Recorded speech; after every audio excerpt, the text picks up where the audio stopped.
এমন একজন মহিয়সী জান্নাতি নারীর জীবনী, যে নারীর নামটা আমি বলবো না, নামটা আপনারা বলবেন। আমি কিছু ক্লু দিচ্ছি, আমি কিছু আলামত বলে দিচ্ছি, দেখা যাক সিরাজগঞ্জের মুরব্বী এবং যুবকরা আমাকে আনসার করতে পারে কিনা। নবীজির কোনো পুত্র সন্তান তথা ছেলের সন্তান দুনিয়াতে কেউ কি বেঁচে ছিল? উত্তরটা সঠিক, কিন্তু আস্তে শুনলাম। কেউ কি বেঁচে ছিল? যখন কাফেররা নবীজিকে বলতে শুরু করলো যে মুহাম্মদ তুই তো লেজ কাটা বংশের মানুষ, নাউজুবিল্লাহ বলবেন না? তুই লেজ কাটা বংশের হওয়ার জন্য তোর কোনো সন্তান দুনিয়াতে বেঁচে থাকে না, বলেন সবাই নাউজুবিল্লাহ। কাফেররা যখন চতুর্পাশ থেকে নবীজিকে বাজে ভাষায় গালিগালাজ শুরু করলো, বাজেভাবে কটাক্ষ শুরু করলো, নবীজি হতাশ হয়ে গেলেন। হায় হায়, আমার কোনো সন্তান দুনিয়াতে বেঁচে থাকে না কেন? কাফেররা আমাকে গালি দেয় কেন? আমার কি এমন সন্তান আসবে না যার দ্বারা আমার বংশটা বিস্তার পাবে? নবীজির বংশকে বিস্তার করবার জন্য নবীজিকে একজন কন্যা সন্তান আল্লাহ তাআলা দিলেন। বলেন তো সেই মেয়েটার নাম কি ছিল?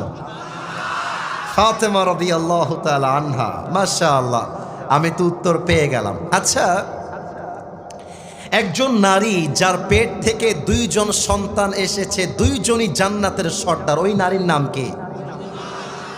আপনার ভয় পান কেন রে ভাই? বুকের পাটা আওয়াজ দিয়ে বলবেন। বলেন সবাই, কি মা? রাদিয়াল্লাহু তাআলা আনহা। আচ্ছা বলেন তো, আমার নবীজি তার প্রত্যেকটা মেয়েকেই ভালোবাসতেন। বাবারা মেয়েদেরকে ভালো একটু বেশি বাসে, আর মায়েরা ছেলেদেরকে একটু বেশি ভালোবাসে। কথা ভুল বললাম না ঠিক বললাম? বলো।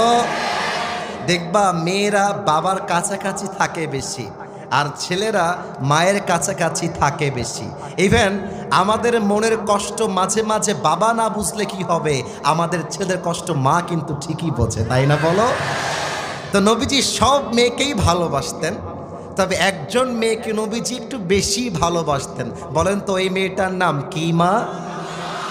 রাদিয়াল্লাহু তাআলা আনহা। আচ্ছা বলেন তো, এক সাহাবী যাকে বলা হয় আসাদুল্লাহি আল গালিব, আল্লাহর সিংহ, ওই বীর বাহাদুর একজন নারীকে বিয়ে করেছিলেন, ওই নারীর নাম কি মা?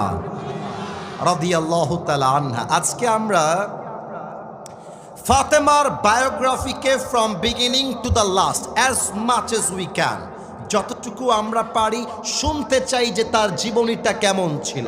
এখন প্রশ্ন হতে পারে, হুজুর আপনি একটু আগে বললেন পার্লামেন্ট চলবে কোরআন দিয়ে, আপনি একটু আগে বললেন দেশ চলবে আল্লাহর কোরআনের সংবিধান দিয়ে।